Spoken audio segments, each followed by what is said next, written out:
call the meeting to order. We have, I'm sorry. Okay, we just called the meeting to order, and our microphones are now on. And you didn't miss anything. The public comment period is here, and we are not aware of any public comments at this point, so we'll move on to item 3, which is the minutes of the May 20th meeting. I'll entertain a motion in regards to the minutes. I'll move to approve those minutes. Second. Moved and seconded, all in favor indicate by saying aye. Aye. Motion carries. And with that, we will move on to the topic of the day, which is the Financial Analysis Committee presentation. Departments. CFO, Dana Best, you are. Thank you. I want to start before we get into this because we have to talk about COVID a little bit. COVID is changing our projections, and normally when we do our projections, it's the midpoint and we expect a difference in this range. Well, now it's like this because things are changing quickly and fast, and so our projections have the ability to go up or down substantially more than in a normal year. So with that being said, this is very different than what you saw the last time in the fall. We're hopeful that more funding comes through and it adjusts these numbers up, but we're using the information that we had available last week. And for example, things are changing so quickly. We got that $755,000 from the nursing home Friday. Well, that was the day after this projection. Now, it doesn't affect what we're showing you, but that's just how fast everything's changing. So we will continue to watch closely and adjust and change according to the changing circumstances. But it's more fluid than what we're used to seeing. So during the presentation, we will give you an update of where we ended 2019, our current year status and year-end projections, the 4-year forecasting.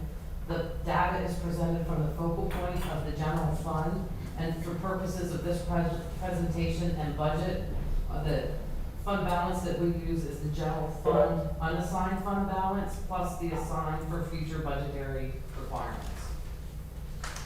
Just some general county highlights. There's been no millage change for Cumberland County since 2015. Of course, COVID-19 is having its impact on everybody this year. Currently, Elections is doing their election equipment implementation, and the first election will be coming up shortly with the new equipment. Public safety is still in the planning process for the P25 project. We have a meeting next month with Sandy Stacy, the public safety team, and finance to discuss next steps. Public safety is also implementing the CAD system. The estimated go live is August of 2020, the nursing home, and the 7th court is in the first year of operation. And there's a whole lot of different things going on behind the scenes, but. So the next 2 slides are our 2 biggest benefits. The first one is health insurance. In 2020, I almost said 17, 2020, we're projecting the increase to be 17% or $2.2 million. I know that sounds like a big number, but I want to draw your attention to the graph because the graph is very important. The red line is what we have actually paid in premiums until 2018, and from 2018 to 2020 is what we've paid into our self-insurance plan. The blue line is if we would have had a 4.33% increase to our insurance every year, what it would look like. And the gap between the red line and the blue line is the amount of money we did not pay. That gap is $4.8 million. So while 17% is a big increase, it really, when you look at the transition over the last 7 years, it's an average of 4.33%. Tammy did a little bit of quick web surfing to see what the averages for the nation have been over the past 7 years. And of course, there's different numbers all over the place, but the lowest number was 5%. So even the lowest number she found, we beat that over the time period. Some of them were as high as 10. So at the end of the day, I still think being in self-insurance is a good idea. I think we just need, it's a new plan. We just need time to build up our fund balance so that we don't have to do those sharp increases, that we can do it a little more steady with time. We just need to get more gas in the tank. Correct. But I do believe that we're doing a good job with our insurance. And had we been paying premiums, I think we probably would have been closer to that line, the blue line, Oh, yeah. if not above it. And Holly's the expert there, so I'll leave the rest of it to her. And then the next slide is our retirement required contribution, now called the ADC. In 2020, it is a 9% increase, or $347,000 countywide. And as you can see from the graph, we are still under the 2013 required mark, but it is fluctuating up and down a little bit from year to year, but we're still overall doing relatively well. I think that we're averaging about 7%, 7.5% payroll.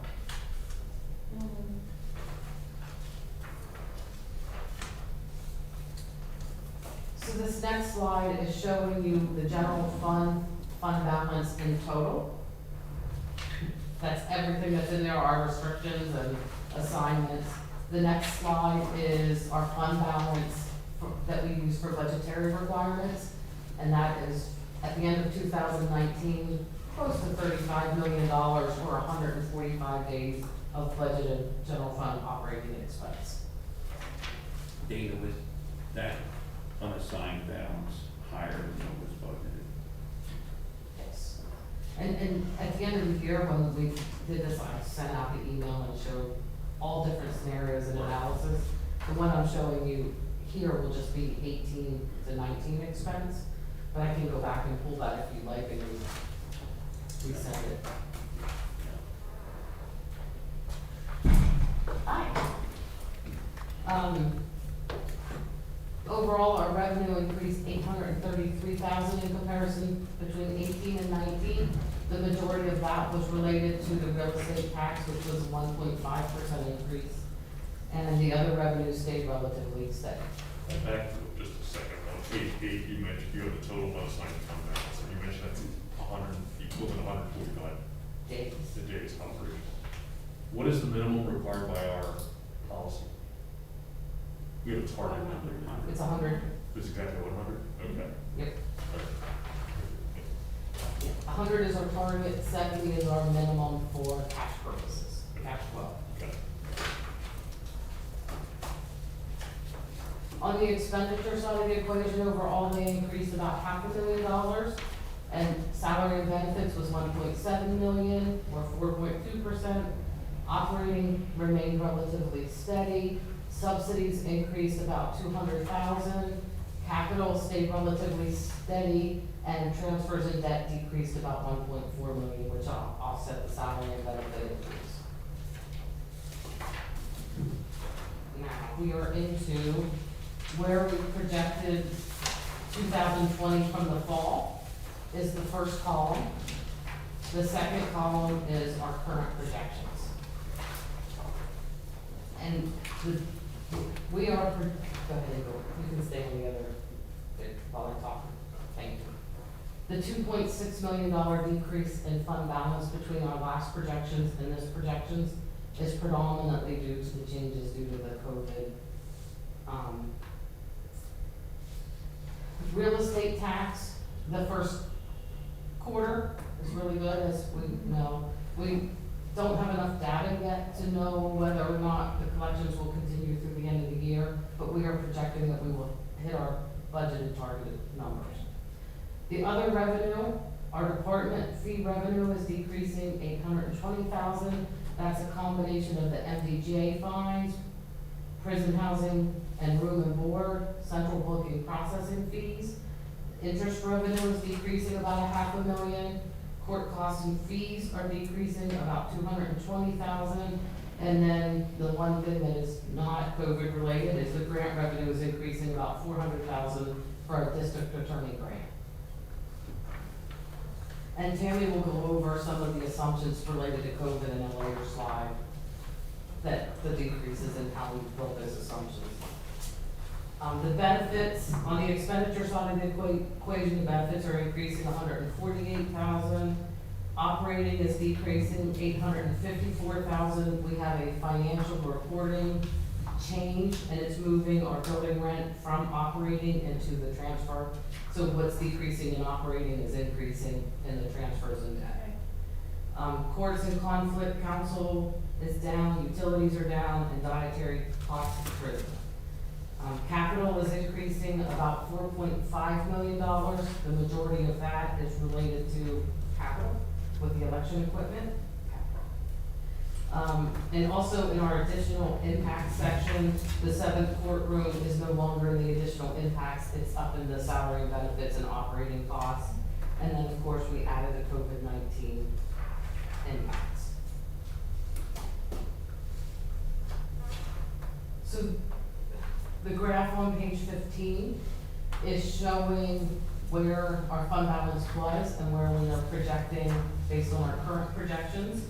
When we projected originally in the fall, we were sitting at about a $33 million fund balance, just a tad under that. So we have the 2%, $2.6 million decrease, or 119 days of fund balance. And we will continue to adjust this if we get more grant revenues, if it lasts longer or shorter, we will continue to adjust. And this is showing you on our thermometer where our fund balance falls, and we are still solidly in the green for 2020. I have a question that's going to be attached to a little bit. So when the state had its last budget fiasco that lasted all those months, but we were essentially forced to front money for the human services to keep them up and running, keeps them the provider solvent and all that. Do you remember what our balance or days, number of days was around at that point?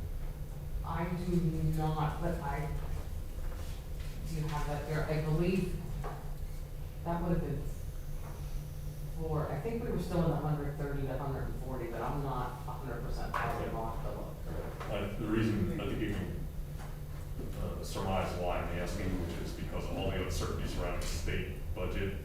If we get a replay of that, Yes. we'll have to look real hard at what our standing is and whether we can continue to backstop an operation like that, or what we're stepping up with the impact. I'm sure that's on your radar. So. Absolutely. The other issue is if we weren't solid with our fund balance, how we're reacting to the COVID-19 crisis would also be very different.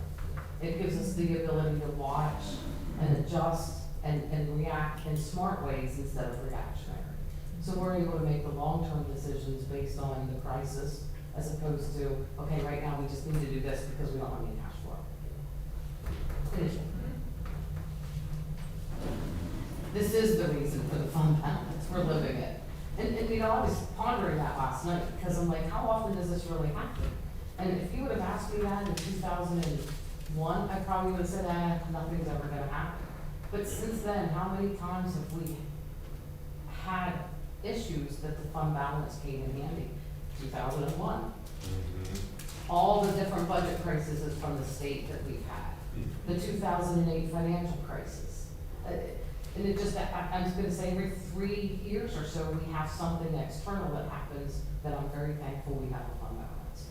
We've always kind of thought of these as rainy day funds, but, you know, maybe it's a result of climate change. I don't know.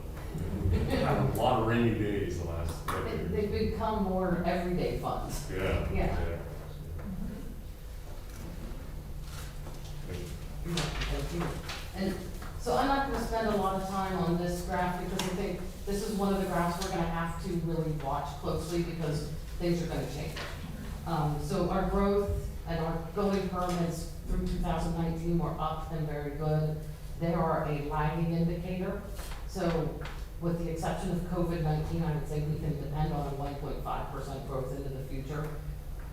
We have to watch that now. We have to watch our appeals, we have to watch the growth, lots of different things. Yeah. I think we've had some early indications that appeals could become a problem. Yes, absolutely. And unfortunately, they are a lasting problem. They don't recover with the economy. They create an imbalance in the tax base. Now, but we're better off because of our ratio. high level of Yes, tax equalization. So absolutely. So, we need a reassessment to get there.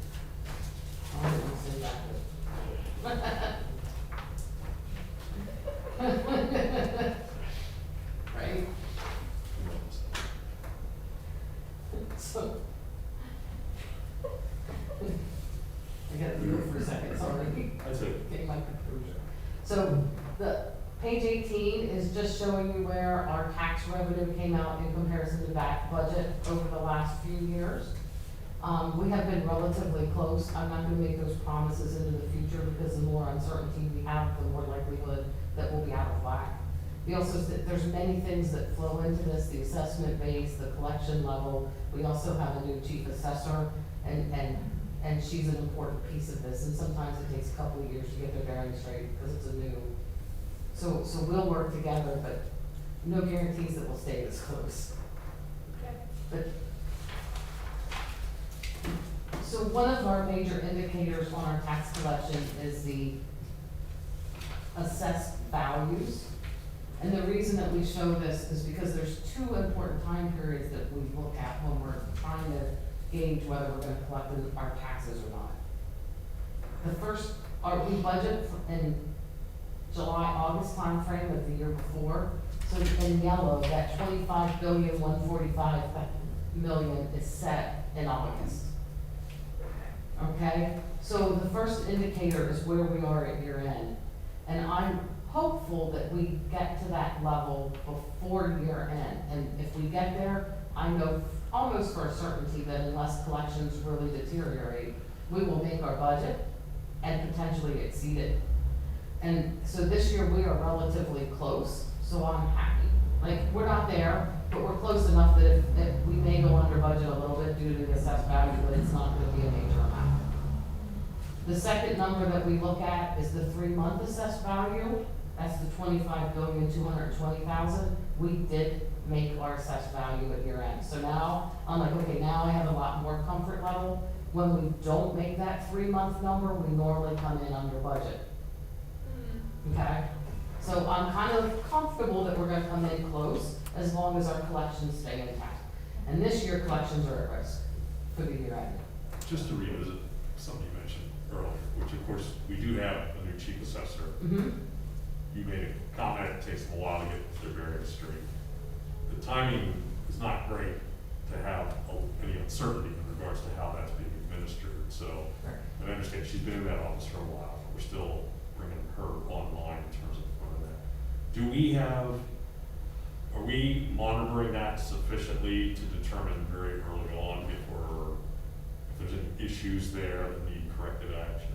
So from the point of view of what I'm looking at, it's a big deal, but it's only making a estimate for the budgeting purposes. It's not reviewing our operations.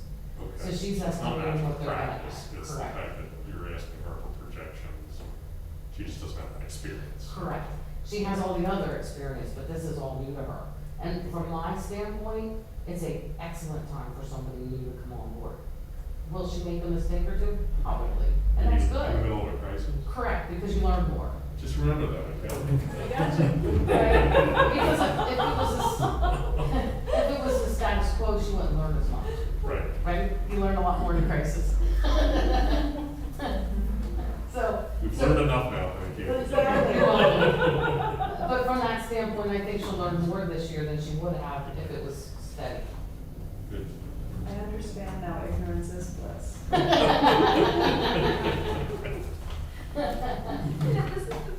Vince this after right at lunchtime, he goes, "This is the most excitement we've had." He said, "Nothing happened this exciting in the last 4 years." That's not quite how I remember it. Well, we used to call these predictably boring. Not this year. So the next analysis is our actual 19s against our projected 2020. And we are expecting about a $4.7 million decrease in fund balance for 13.44%. On the revenue side of the equation, revenues are projected to increase about $840,000 or 1.6%. And other revenue is increasing about $1.8 million or 6.2%.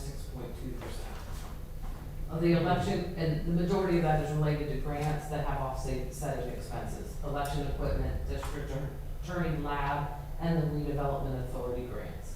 And then we also have COVID-19, which is impacting our revenues negatively, and we showed that in the previous screen.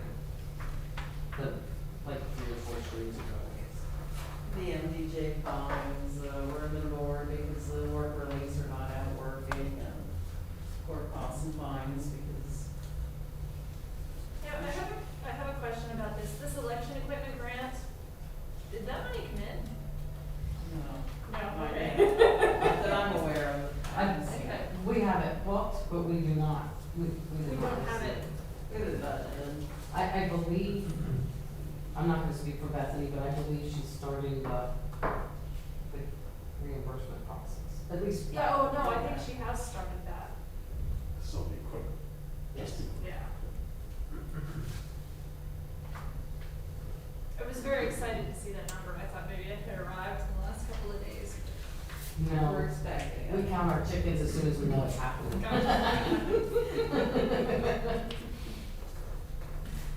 On the projected expense side of the equation, salaries are increasing about 1.3 million or 4.2%.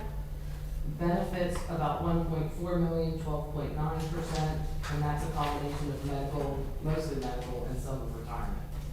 Operating expense is increasing 531,000, and that is due to the redevelopment authority grants and the building rent being reclassified.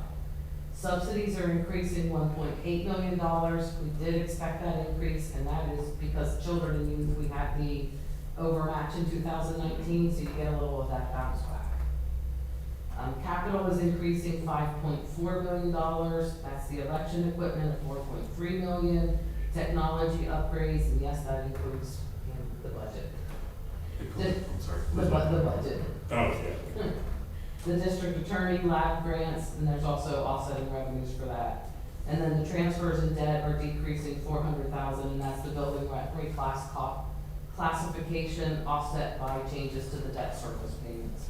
Dana, would you please refresh my memory on the children and youth overmatch? Because when we had the human services policy team meeting last week, Nikki said something about that overmatch. But I can't remember exactly what it was. And I am not sure what she was talking about this year, because I believe in 2009, the 2019-20 year, they're not in an overmatch situation. If they are, it's minor. It's minor, it is. When I talked to Lisa Ryder, she didn't think they'd be an overmatch. She said if it would, maybe 50,000, but it's, Maybe that's what she was saying. it would be very small compared to the 900,000, the $1 million we got in 19. And 18-19 might have been very close also. I'm not sure what years they were. She could have been talking about next year.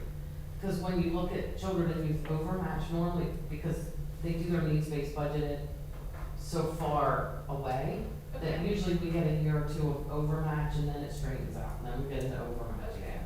But the state government has always made us whole. So even though we go into that overmatch, our history tells us that they will make us whole. The only time we start getting worried is if there's a new governor. Got it. Then we always have to kind of heed with caution, but they have always made us whole. We just kind Even in of, years of financial, sometimes it's 3 years later, but they've always made us whole. Okay. There's only one time, I believe, that we actually went to court. And that was a long time ago, like 2004, maybe 5. one other question on this. You mentioned about the capital. Is that inclusive of the software upgrade that we were discussing? The request of Yes. It is, okay, it's in there. It's in there, and, Mark has other upgrades, this office, October of 2020, it's no longer supported, so he had capital in there for that too. Maybe it's department. For County water. Countywide. Oh, you said it's office. Well, Drapes or something? Microsoft Office, your Excel access Word, Yeah, yes. I Yeah, see that one is the Yeah, one. that yeah, it's no longer supported, I believe it's October 20 Okay. of this year.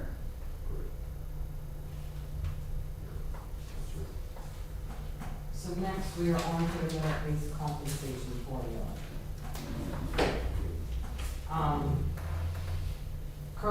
The CPI is not published yet, so we don't have that piece of the formula. The fund balance gain share, which is 5% of the prior year's fund balance, is 2.74%. So we will update this for the fall, unless the commissioners choose to freeze. Based on, that's a possibility based on how things play out. Now, here's the question, the study group that What's up, Peter? Are they still meeting? Are we still? We have not met since COVID started, because our focuses have become Right. other things. Needs, yeah. That was my question, is if they were still doing it, because I know Holly had mentioned several ideas that were in the hopper, but, you know, obviously we're on a calendar for implementation that constrains our ability to wait Yes. without doing a whole other year, so, are those, has there been any discussion on restarting that Yes. process? So we haven't talked about when we're gonna restart it, because this is lasting a little longer than we expected. Yeah. We expected to be back to work full swing in 2 weeks, but I imagine that if we don't get back to work soon, we'll have to restart those conversations. Mm-hmm. But the other side of this is if we would hire a company or any of those things, are they even working right now? And that's- Right. I'm not sure. But that, we don't feel it's gonna constrain us for a 2021 rollout of any changes. I'm not gonna say for certain yes or no, it depends on how long this goes on Well, it depends on what changes you made to, I guess. and the changes and. Okay, that's fine. But we do still want to move forward with changes. Thanks.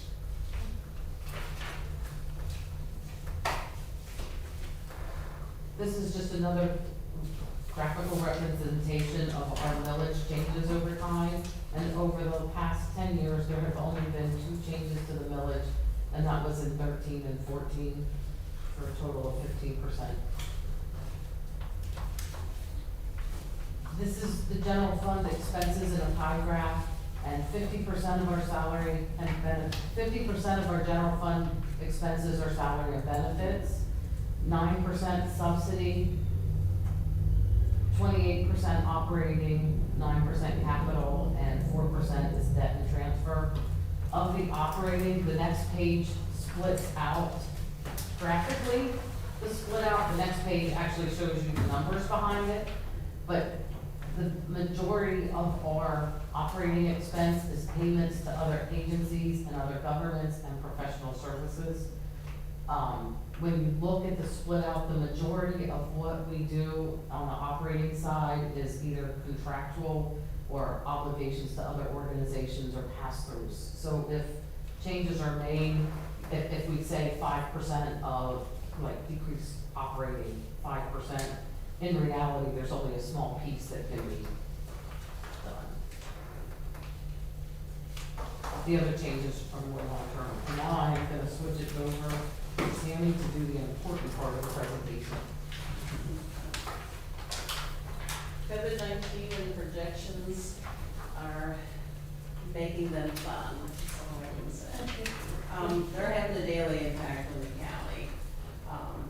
COVID-19 is gonna materially change the projections, I'm sure. The county departments were still continuing to monitor the changes.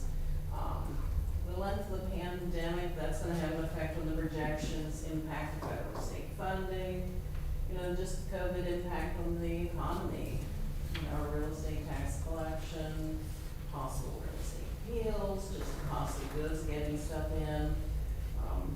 Whatever this new normal is gonna be is also gonna affect the projections and the nursing home.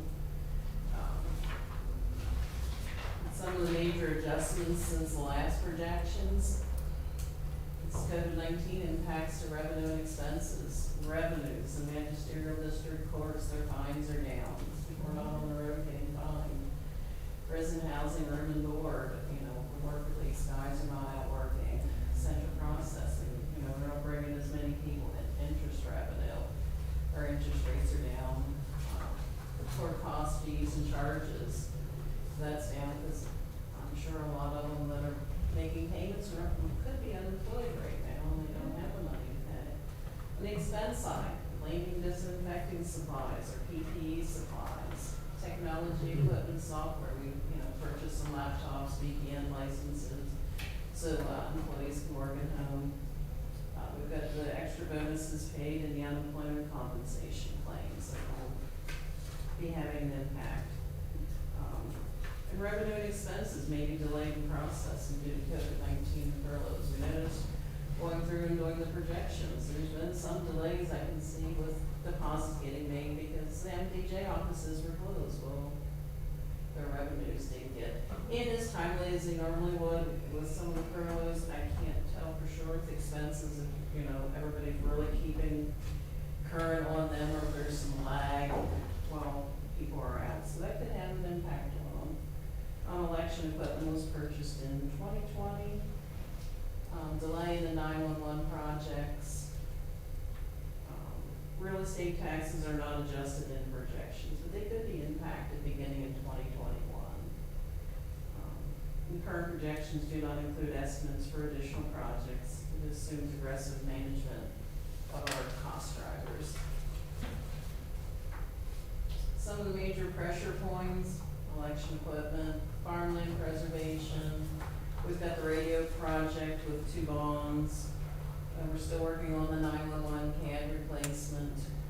We've got the hazmat replacement vehicle coming up here in the future. Technology and upgrades to software, hardware. We've accounted for that in projections. Not in as any kind of impact we have on our real estate taxes, the radio infrastructure, state budget, nursing home, and any capital pieces that we may have coming up. So this slide is showing you the projections for 2020 out through 2024. 2020, we're projecting a $30.2 million fund balance, which is 119 days of fund balance. Down in additional impacts, I have the IMTO projects and Mark's 5-year plan listed out. Hazmat vehicle in 2021 and possible mobile communications out in 2024. 2 new lines in 2020. I kept separated out the salary, benefits, and operating that we've seen so far for COVID. It just helped me in the projections when I'm trying to get in the out years to make sure everything's making sense, to put them down below so I can look at the out years. So that's why they're kind of separated out. But out in 2024, it does have a $2.8 million fund balance. Some of the assumptions that are in the projections, revenues have been adjusted, for some of the revenues, I'm gonna say, have been adjusted. Assuming the revenues are down, they were down part of March, April, continue for May and June, low increase in July, back to more normal levels in August. Some of our revenues are still going well. We use recorder of deeds, her revenue's still coming in well, so we adjusted the ones where we can tell that it's been down. Salaries are in at a 4.2% increase in 2020, 3.5 in 2021, and 3.2. Looking at union contracts, the merit-based compensation, overtime trends. Benefits with a big increase in 2020 at 21%, and about a 4.7% increase in the out years. Operating 1.8% average yearly increase. Subsidies high in 2020, and that's because of children and youth bouncing back up, 14% in 2021, and then average of like 6.5 in 22, and 22 through 24. This is assuming CNRC requires no general fund subsidy. And capital is projected pretty level in the out years, except for this year where we have the election equipment. The 911 radio project assumptions, $10 million bond in 2020, first payment in 21, a $7 million bond in 22, and first payment in 23. And as the project's developed, we'll be adjusting the projections accordingly. We'll offset project costs with assigned fund balance in the general fund, in addition to the bond financing. In the uniform 911 surcharge formula, we're assuming it will not be adjusted for these projections. NP25 is still in the development process, and there's a high probability of change when it comes to their project costs, funding formula changes, the timing of the project, that can all have, material effect on the projections. I do have a question. Okay. And I don't want to jump the gun on this, but you mentioned a moment ago about Claremont, and the assumptions built here are that there's no general fund subsidy, but, our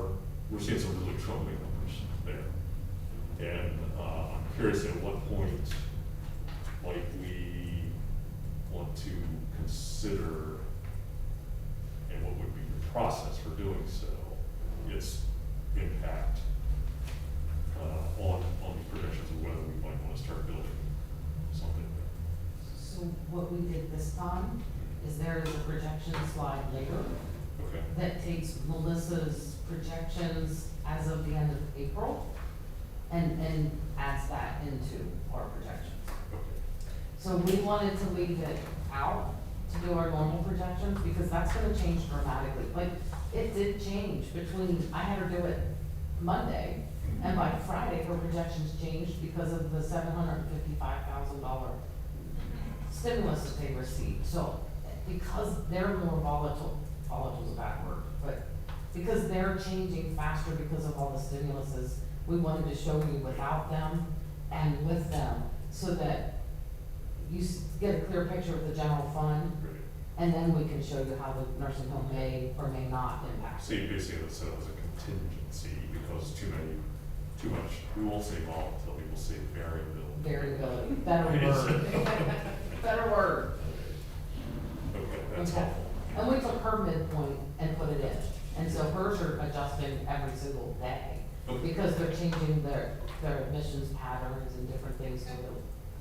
They're doing everything right. That's encouraging that we are planning for the possibility to do what we've seen lately. Okay, thank you. Well, This slide's showing you the unassigned fund balance and what it looks like out to 2024. And it's 23 where we start dipping into the red zone.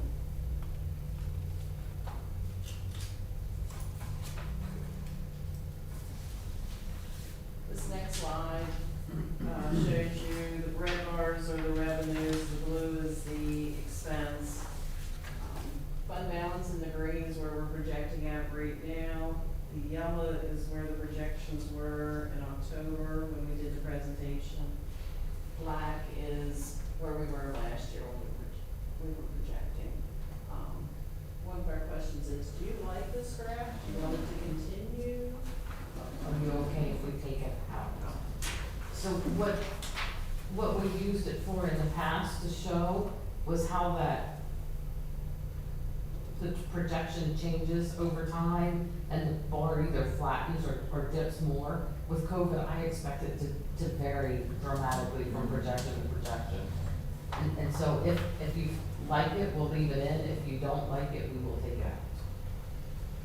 Or we can just make our minds up later, but we didn't wanna, this one has mixed signals throughout time, and we just didn't wanna remove it because, No, I like it. okay. I mean, John, Yeah, I kind of do too, really. Okay. But it really keep it Okay. for now. I don't have a problem. okay. That's what it's set up, but I don't have to with the speed.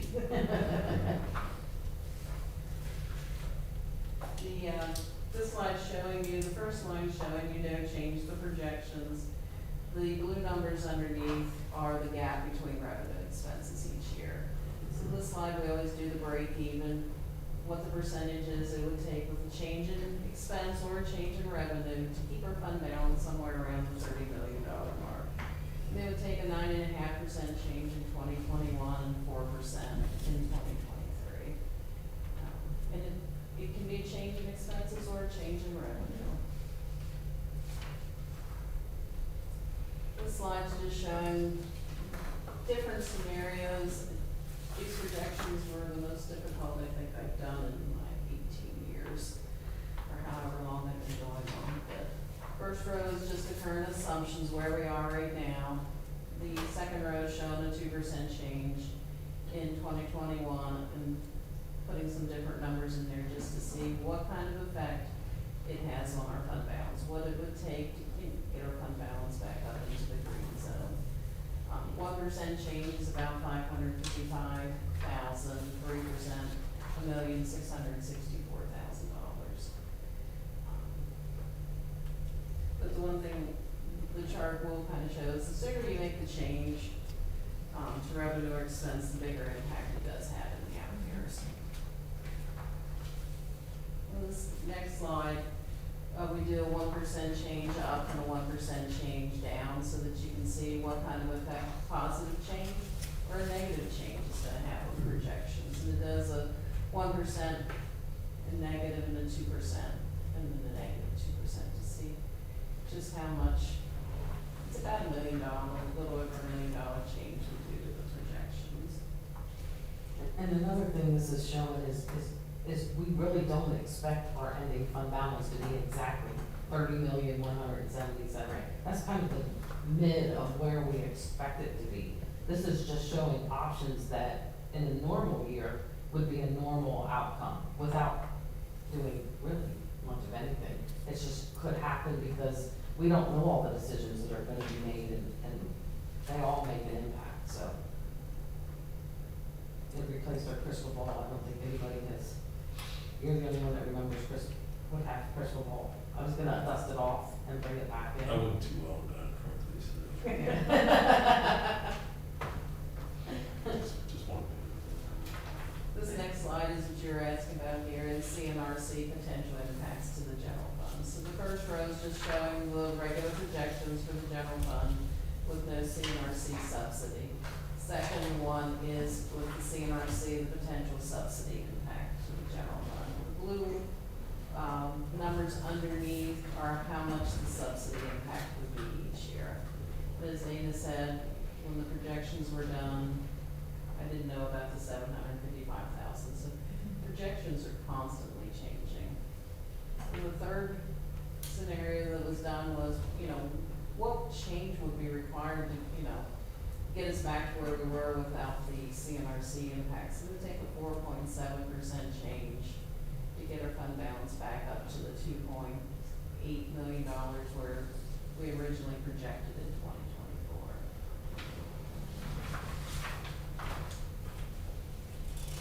I think Melissa is constantly updating these numbers when they have a change of census or, because it will impact us dramatically when they're able to start taking their admissions again and get their census back up and get some Medicare in there.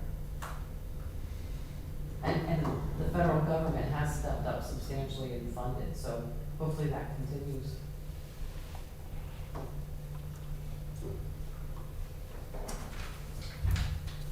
Some of the examples of ongoing changes is the COVID-19 impacts, because we don't know how long that's gonna go on. Changes to revenues, our millage, department fee revenue, collections, interest rates, changes to expenses, farmland, debt service, subsidies to other funds, grants to other organizations, our salary and benefits, capital cases, increase in CPI causing higher costs.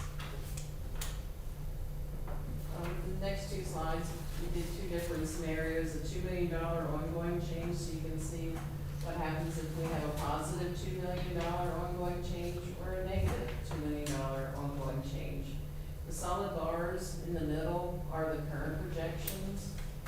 The bars that have the squares in them is $2 million plus change, and the stripes are the $2 million negative change. In our first year, the 2 million would be our normal, this is our expectation. So this would normally be all we show. But But this year we did a $5 million change because we feel that's more of a range. The range is getting larger now. We're trying to project out where fund balance will be at the end of the year. So the same kind of scenario, the solid bars are our current projections, but the bars with the squares in them is a $5 million positive impact to the general fund over the years. And then the stripes are a negative $5 million ongoing impact. and usually it's a combination of both. But with what's going on with COVID, it easily could be some grant funding comes through and we come out better. Or it could be nothing comes through and we end up worse. Right, so it is a bigger gap than normal. Yes, this is just hard to predict day to day what's gonna happen. And this is our crystal ball showing differently. This slide showing in 2020, you add a bag of money, you add some additional revenue, you get your extra bags in 2024. Of course, if you empty a bag of money, you get a few more empty bags in the future. So we like to keep it and then give you a checkbook. We like the green, Yeah. that's our Yes. preference. Because accountants, we I like remember that from green. last year, when you went through that. Yes. The slide show the comparative tax rate for 2018. So 2019 cappers are not out yet, but when it comes to the other third-class counties, Cumberland County has the lowest property tax per capita. We've got the lowest average tax per household, per median household income, the lowest average tax per household. And when you look at the surrounding counties, Cumberland County is still the lowest of the surrounding counties. Very close to us, but we are still the lowest.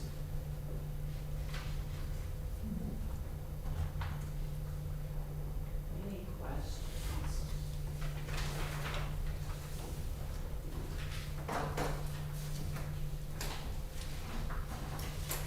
Very good presentation again. That's excellent. And considering how many unknowns there are, much variability to deal with.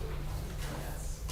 We had a very condensed timeline to put it together because of There you go. when we closed our books versus now, and there were so many unknowns, we couldn't do anything in advance. The whole thing had to be developed after. So a month from now, this will look completely different. It may.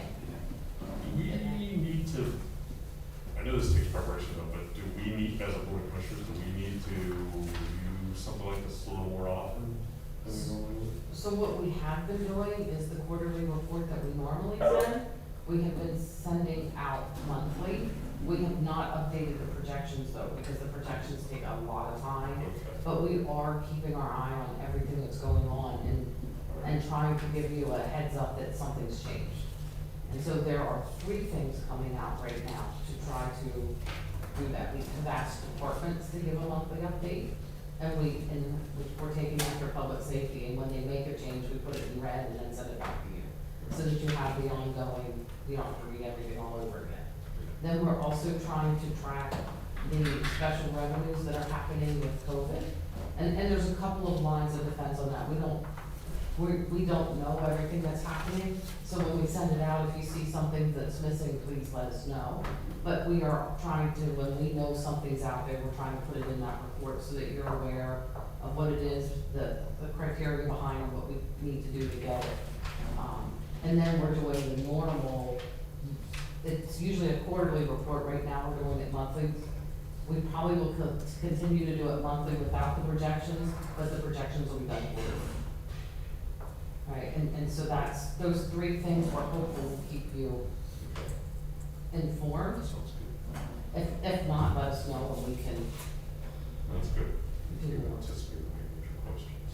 Dana, the projected revenues in here do or do not include, COVID-19 revenue? I'm gonna say a combination of yes and no. A lot of things we did not include the expense because we're hopeful that we will get revenue and they negate each other. Right. So some of that's not in there, but we do have some extra expense. We expect that some of our expenditures won't be covered under the grants. And I think, was that 300,000? More than 80, probably closer to 80, 800,000 800,000. So that's in here now as an expense. as an expense and not a revenue. No offsetting revenue. But, and really, we don't know how much that's gonna be. I know.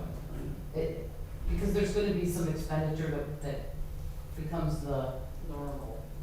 I You're hate, gonna be cleaning more, you're gonna need more cleaning supplies, you're gonna need just normally, it's a new world now, new normal. and those expenditures may not be eligible for reimbursement because they're gonna become part of the normal Yeah. operations. But we are going to maximize everything that we potentially, that we can. That answered my question. Thanks. And we have some tracking in place to make sure that we're capturing the expenditures the departments are running. Ron and Tammy and Stephanie know, and sometimes we put it in a separate accounting unit, and sometimes we just manually track it depending on, we're making sure we're not duplicating grant reimbursements, you know, so it would be nice to be able to duplicate, but we can't. Okay, anything else for us? I don't know, do you have any questions? Any other questions? Excellent job. Thank you. Especially with the circumstances. Yeah. Okay, great, thank you. Item 5, any additional business we need to address? I have problems. No one. Okay, if that's the case, then I'll entertain a motion. Move to adjourn. And we are adjourned.